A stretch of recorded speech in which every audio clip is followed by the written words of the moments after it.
What a pair of complete cocks. This is This Week in WWE. I'm Dan and welcome to the weekly show which talks about the latest goings on in WWE as well as reviewing the week's wrestling news. As always, please be advised that this video will contain lots of spoilers from this week's wrestling in WWE, so if you hear any spoilers in this video, please do not direct any blame towards me. So without further ado, let's get into the WWE view. Angle and Corbin kicked off Raw this week to announce that the multi-man match at Extreme Rules was now off the cards due to a contractual snag on Lesnar's side, meaning he pulled out of defending his Universal title. Reigns interrupted, demanding answers from Kurt Angle, and so did Lashley as well. Lashley tells Roman to move on, and Reigns responds with saying what like he did 10 years ago and go to MMA. As with last week, the Revival interrupted him once again and challenged the pair to a rematch from last week, which they accepted.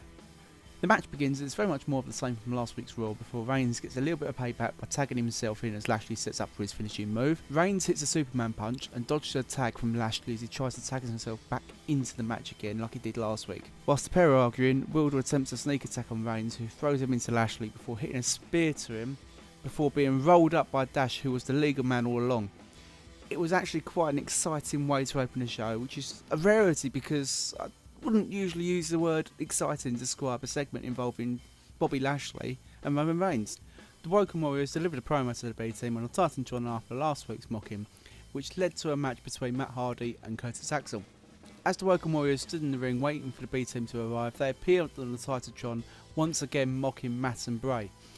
Eventually, after the match got underway, it ended in quite quick fashion actually after a small slip on the top rope by Matt Hardy, leading to Curtis Axel capitalising and getting the win. Backstage, and Finn Balor wants to know what happened to the multi-man match, questioning Constable Corbin and Kurt Angle.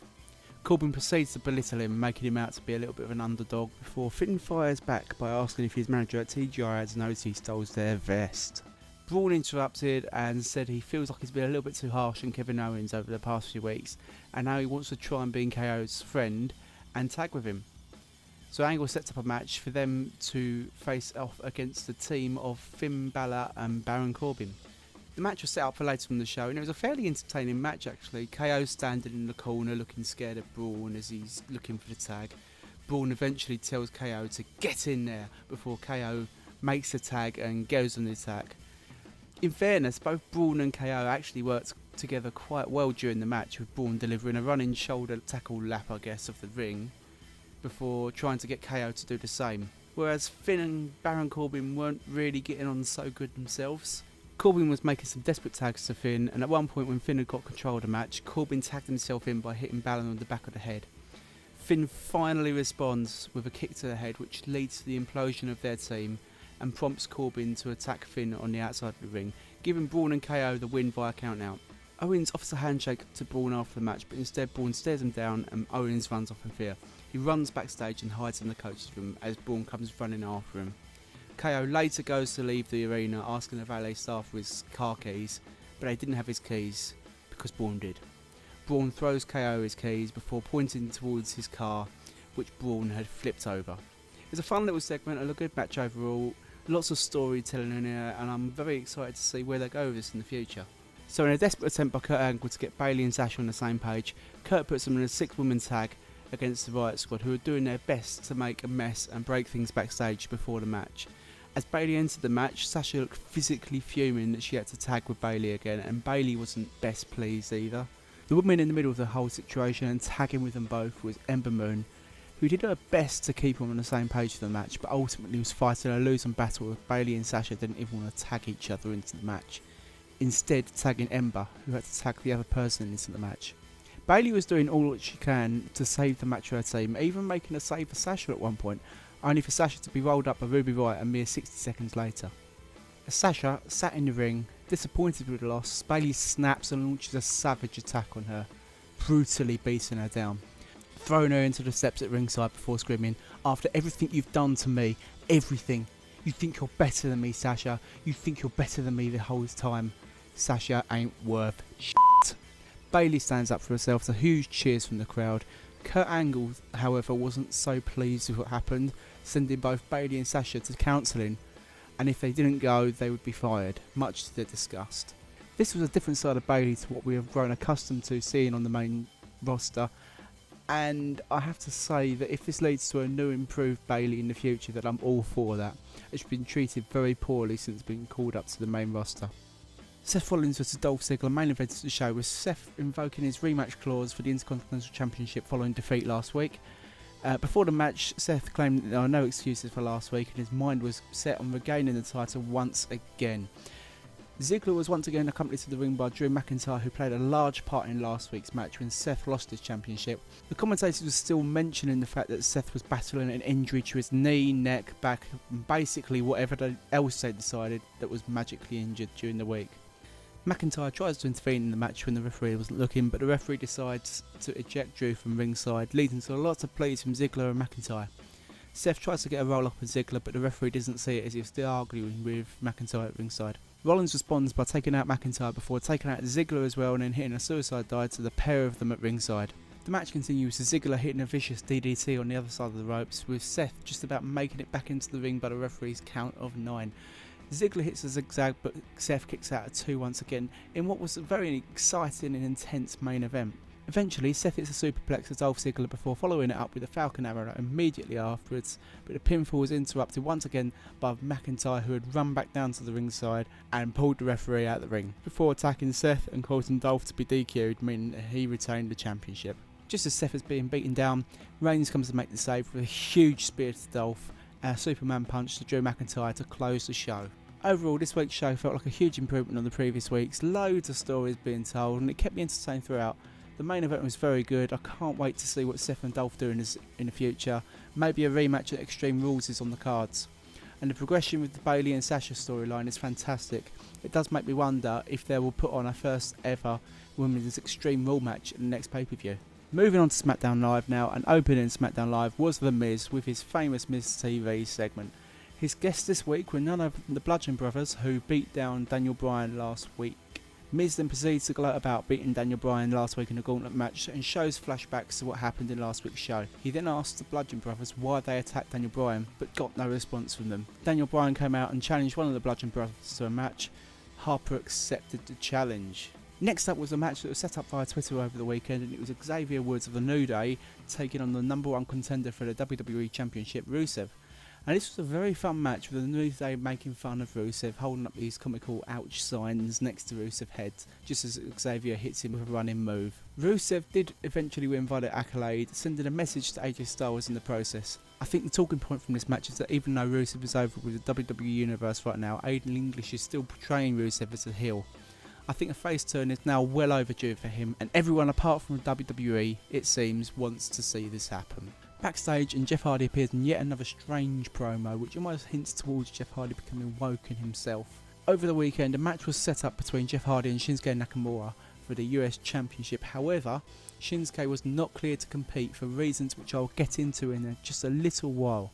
Instead, Jeff issued an open challenge for the US title to everyone on the roster, and accepting the challenge was none other than Eric Young of recently debuting Sanity.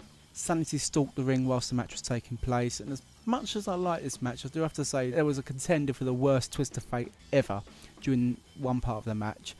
I'm not sure what was supposed to happen or what actually happened, but it ended up unfortunately looking like a complete and utter mess. Fortunately though, both wrestlers pulled it back for a good match, until the Usos turned up at ringside to confront Sanity, who attacked them last week before their match, resulting in the match ending in a DQ before being restarted as a 6-man tag. It ended up being a very exciting matchup, with Sanity looking very strong, and eventually Jeff Hardy and the Usos win after multiple super kicks to Killian Dane and a swanton bomb to Alexander Wolf for the win. James Ellsworth comes to the ring next, surprisingly with new music and her theme to fit. He talks about how Asuka attacked him last week and goes as far as challenging Asuka to face him in the ring that night. He's interrupted by the GM, Paige, who comes to the ring and told him that he knows Asuka won't be at SmackDown Live, which is why he was really challenging her. And she goes on to announce that Carmella will face Asuka for the SmackDown Women's Championship in Extreme Rules. Ellsworth then claims that Paige is out there also to ask him on a date. And Paige plays along, asking him, how does next Tuesday sound? Ellsworth obviously accepts before Paige reveals that it's not going to be a date with her, but instead it's going to be a match with Asuka on next week's show. Closing the show, Daniel Bryan took on Harper as set up earlier on in the show in what was a fairly decent match. Daniel Bryan finally manages to lock in the yes lock on Harper before being attacked by Rowan, who is standing at ringside supporting his tag team partner, causing Daniel Bryan to win the match via DQ. The Bludgeon Brothers continued their assault on Daniel Bryan after the bell had gone, and when it just looked like he was about to be taken out completely, Kane returns from out of nowhere to make the save. Kane and Daniel Bryan have tagged together previously as Team Hell No, and had a little mini throwback to that in the ring as Kane offered a hug to Daniel Bryan, which he reluctantly accepted. Paige interrupts once more and announces that at Extreme Rules the Bludgeon Brothers will face Team Hell No for the SmackDown Tag Team Championships. I'm not quite sure what to make of this week's show, especially as an announcement of the tag team titles being defended against Daniel Bryan and Kane. On one hand, it's a very nice little match which should be fairly decent to watch, but at the same time I don't think I can see WWE giving Daniel Bryan a run with the tag team championships, especially as I'm not so sure on how long Kane will be back in the WWE for. As I said last week, I think that WWE are holding fire at the moment and trying to work their way towards a feud between the Bludgeon Brothers and Sanity, which I would be very interested to see happen. The show was decent enough, but in my opinion it wasn't as strong as last week's show. I am however interested to see where the Jeff Hardy character goes to next, as there were some very strong Woken links in this week's show, including Jeff Hardy doing the delete signs to the crowd. So that was Raw and SmackDown Live from this week, all recapped. So now let's move on to the latest news stories and bizarre goings-ons in WWE this week in a segment I like to call... As I mentioned earlier, Shinsuke Nakamura wasn't cleared to compete on Tuesday night's show due to a freak injury at a live event the night before SmackDown Live. Reports have since come out that Shinsuke had suffered a bite by a sniffer dog. Reports backstage say that the canine accidentally bit his lower left leg during a sweep of the arena before the live show, and Shinsuke was treated on the scene and then later transported to a local hospital for medical treatment. At present there is no timeline on how long Shinsuke will be out for, but we hope to see him return to the ring as quickly as possible. Charlotte Flair has undergone successful minor surgery this week and will be out until at least SummerSlam.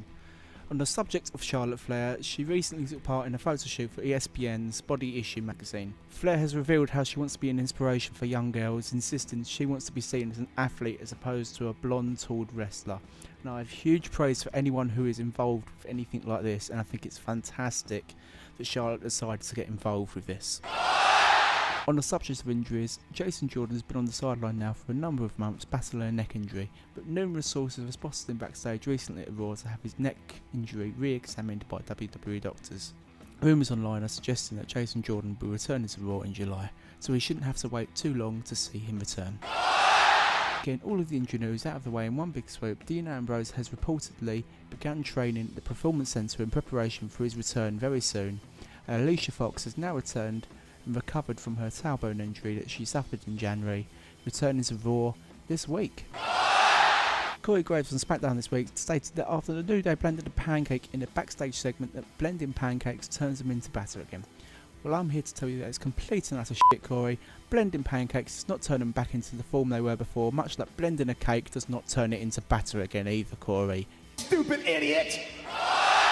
In a segment from Raw this week, Paul Heyman stated that until anyone proves themselves worthy of facing Brock, he will be focusing on other ultimate opportunities. Now, without looking into this too much, I'll suggest that it's a slight nod towards Brock focusing on his UFC return. However, I don't for 1 second believe that Brock Lesnar's next opponent won't be revealed by the time Extreme Rules rolls around. As reported in last week's show, the Mae Young Classic tickets were released last Friday, and according to reports online, tickets for the shows which are being taped on the 8th and 9th of August are already sold out. The tournament will air later in this summer on the WWE network. And on the subject of tournaments, the UK tournament was aired on the WWE network this week, and whilst I didn't cover it in this week's show, I will say that it is my must-see of the week. Some fantastic matches in there which really show off the kind of wrestling that you can expect to see on the UK scene. Highlights include Travis Banks vs Joe Coffey, British Strong Style vs the Undisputed Era, and Pete Dunne vs Zach Gibson for the UK Championship.